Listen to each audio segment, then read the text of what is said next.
जब हम बात कोरोना की कर रहे हैं मुसलसल, ये पूरी दुनिया के लिए एक बड़ी खबर है, लेकिन कश्मीरियों के लिए शायद ज़िंदगी के वैसे ही बल्कि और ज़्यादा सख्ती हो गई है कि वहाँ पर तो इलाज मुआलजे की पहले भी सहूलतें नहीं थी, अब और ज़्यादा मुश्किलात हो रही हैं। और इस आड़ में भारत अपने मज़मूम मकासद में भी कामयाब हो रहा है कि वहाँ आबादी भी की जा रही है, वहाँ पर अब लोगों को भी लाकर बसाया जा रहा है। अब क्या करना चाहिए सर?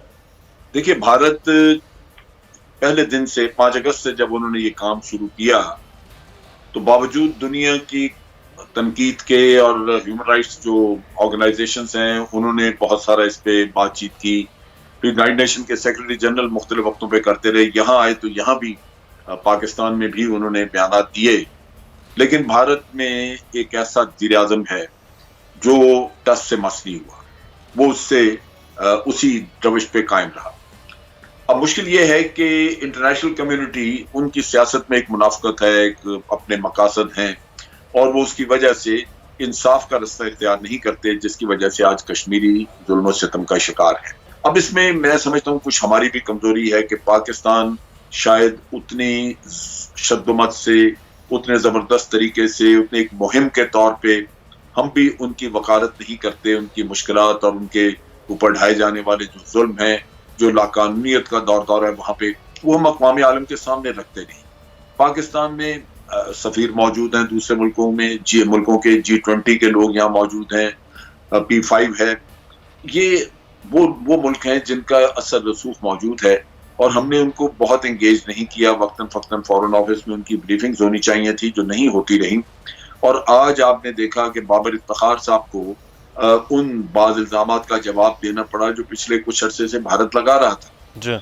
ये चीज फॉरेन ऑफिस को भी करनी चाहिए थी, क्योंकि भारत जो इल्जाम आयद कर रहा है वो ना सिर्फ पाकिस्तान के लिए बदनामी का बायस बन रहे हैं, एक गलतफहमी पाकिस्तान के बारे में पैदा कर रहे हैं, बल्कि पाकिस्तान का रवैया यूं जाहिर किया जाता है भारत के ज़बानी जैसे पाकिस्तान को मुजरमाना हरकत कर रहा है। सही। जैसे कश्मीर में जद्दोजहद आज़ादी है और आपने पिछले 8-9 महीने से लोगों को कैद करके रखा हुआ है, तो लोग अगर वहां पे आज रिटेलिएट कर रहे हैं तो इसमें कसूर तो भारत का है कि जो जुल्म और सितम वो कर रहा है, उसके जवाब में लोग जो है वो बेचारे दीवार से लगा दिए गए हैं। लेकिन इल्जाम पाकिस्तान पे है कि आप दरअंदाजी करते हैं। फिर यहाँ से LOC के ऊपर वायलेशन की जाती है और कहा जाता है कि जनाब ये लॉन्च पैड थे पाकिस्तान साइड पे जहां से दरअंदाज आने थे, हमने वहां पे उनको एलिमिनेट किया है। ये चीजें वो हैं जो कि हमने आगे भी गैर मुल्की सफीरों को दिखाई हैं, लेकिन हर दफा ये झूठा प्रोपेगेंडा जब होता है तो हमें उसको काउंटर करने का अरेंजमेंट करना चाहिए, बड़ा फौरी तौर पे काउंटर करना चाहिए, उसके लिए जराए मौजूद है। इसी तरह आप देखिए कि नेपाल के रास्ते उन्होंने कहा कि जनाब यहाँ से पाकिस्तानी जो कि बीमार हैं, जिनको कोरोना वायरस की इन्फेक्शन है, वो यहाँ से भेजे जा रहे हैं ताकि यहाँ इन्फेक्शन फैले। यानी इतना मजा का खेज इल्जाम कि जो बेचारा खुद इन्फेक्टेड है वो अस्पताल में जाएगा इलाज के लिए या वो भारत फैलाने के लिए जाएगा इतने लंबा सफर तय करके।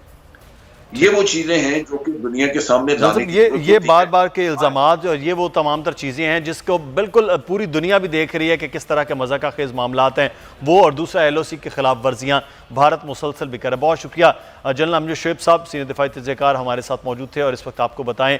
और हम बात करेंगे इस वक्त के असल हकीकत क्या है और हम इस वक्त किस पोजीशन में खड़े हुए हैं, अगले आने वाले दिनों में पाकिस्तान कहां पर होगा इस मरस में। डॉक्टर अताउर रहमान साहब हमारे साथ मौजूद हैं। डॉक्टर साहब इस टास्क फोर्स को हेड भी कर रहे हैं जो कोरोना से मुतल्लिक तमाम तर चीज़ें चल रही हैं। बहुत शुक्रिया डॉक्टर साहब आपके वक्त का।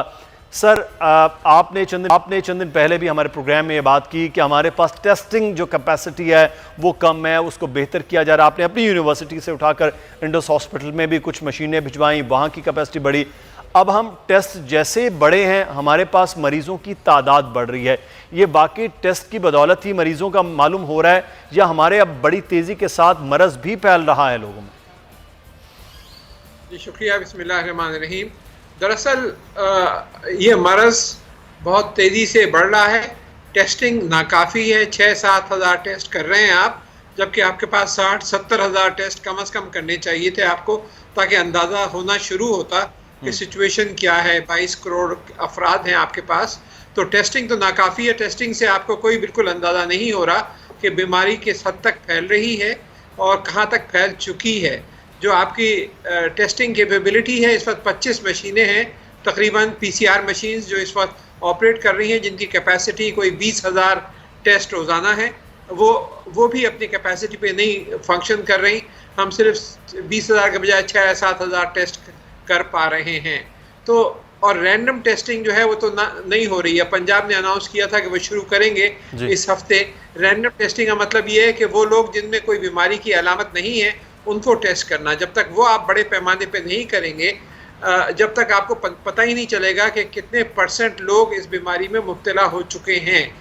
यही एक राज था चाइना का, साउथ कोरिया का, दूसरे ममालिक का। चाइना में तो बिल्कुल लॉकडाउन ही कर दिया था, लेकिन साउथ कोरिया में और जर्मनी में उन्होंने बहुत बड़े पैमाने पे टेस्टिंग शुरू करी है। उससे पता चला उनको, और फिर उन्होंने फिर उसी हिसाब से अपना लॉकडाउन जो है उसके साथ टेलर किया।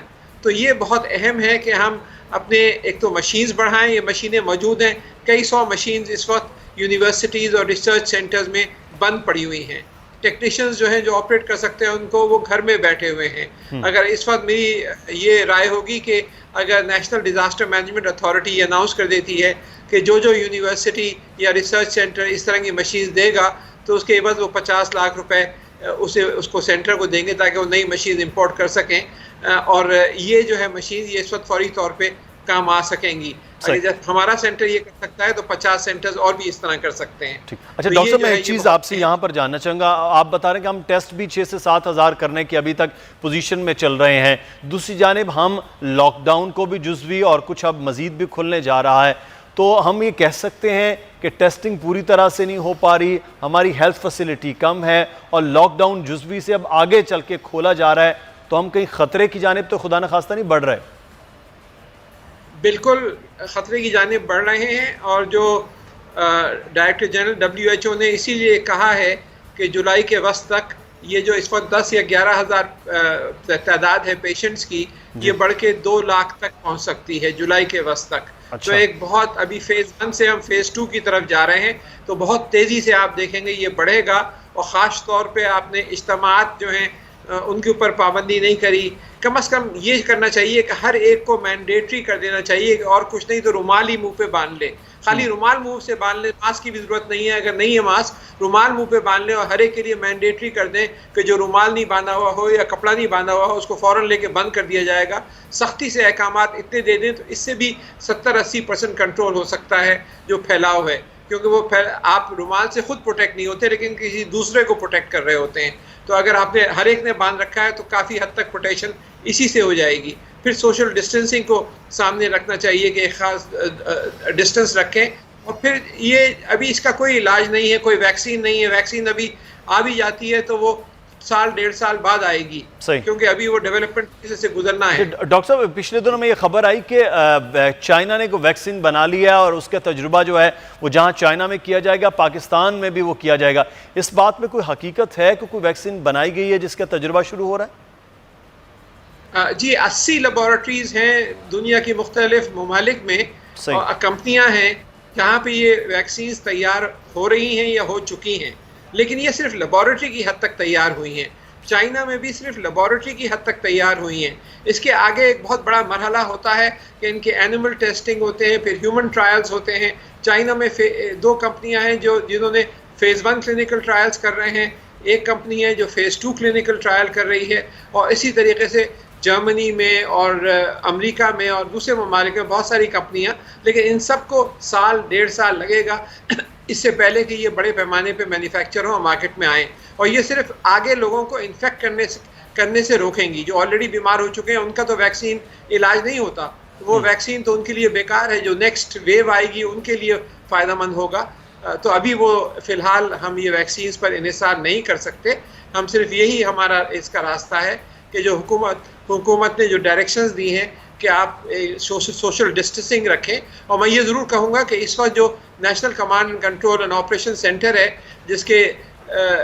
जिसको हेड कर रहे हैं हमारे असद उमर साहब, और साथ के साथ उसमें प्रोविंशियल हेल्थ के मिनिस्टर्स भी हैं, आर्मी के लोग भी हैं, NDA में हैं, बहुत ही अच्छा काम कर रहा है और बहुत सुलझे हुए सोचे समझे तरीके से ये एडवाइस कर रहे हैं और डे टू डे मॉनिटरिंग हो रही है।